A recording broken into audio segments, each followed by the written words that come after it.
নমস্কার, জয়তারা। বৃশ্চিক রাশি 2026-এর অগস্ট মাসটা কিরকম যাবে বলে দিচ্ছি। যারা চাকরি করছেন ঠিকঠাক, কম্পিটিশন বাড়বে একটু চাকরিতে, তবে মোটের উপরে ভালোই। ব্যবসার ক্ষেত্রেও একই বলবো, একটু কম্পিটিশন বাড়লেও ঠিকঠাক, চাপ বাড়বে, যত বিজনেস বাড়বে টাকাও বাড়বে, তো সেটা নিয়ে কোনো সমস্যা নেই। যারা প্রেম করছেন তাদের কিন্তু এই সময়টা কিন্তু একটু সম্পর্ক ভেঙে যাওয়ার টেন্ডেন্সি থাকছে।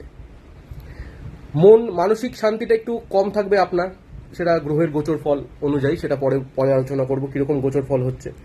এই মাসে কিন্তু আপনার মন মেজাজটা একটু খিটখিটে থাকবে। যাদের বিয়ে হয়ে গেছে সেক্ষেত্রেও একটু মেজাজ খিটখিটে থাকার দরুন ছোটোখাটো অশান্তি লেগে থাকবে, ঠিক আছে? খুব বড় না, একটু চুপ থাকবেন, একটু বোঝাবেন স্পাউসকে, ঠিক হয়ে যাবে। পিতামাতার সঙ্গে সম্পর্ক ভালো যাবে। ওনাদের আশীর্বাদ নিয়ে চললে আপনার খুব ভালো এই মাসটাতে, বিশেষ করে বাবার। আর ধরুন আপনার কোথাও একটা ইনভেস্টমেন্ট করতে হবে, কিছু টাকা লাগবে, বাবা বা মায়ের কাছে টাকা চাইলে পেয়ে যাবেন, বা টাকা যদি তারা দিতেও না পারেন সদ্বুদ্ধি দেবেন, ঠিক আছে? বন্ধু বান্ধবের যদি জায়গা দেখি, এই সময়টা কিছু শেয়ার করতে যাবেন না। খুব যদি কাছের মানুষ না হয় বা আপনার মনে যদি কোনো ডাউট থাকে, সেই কাজটা করবেনই না এই মাসে, ঠিক আছে?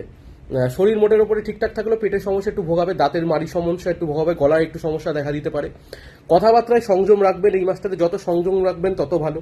আর নিজের কুণ্ডলি চেক করানোর জন্য স্ক্রিনে দেওয়া নাম্বারে বা উপরে যে নাম্বারে হোয়াটসঅ্যাপ করবেন। ধন্যবাদ।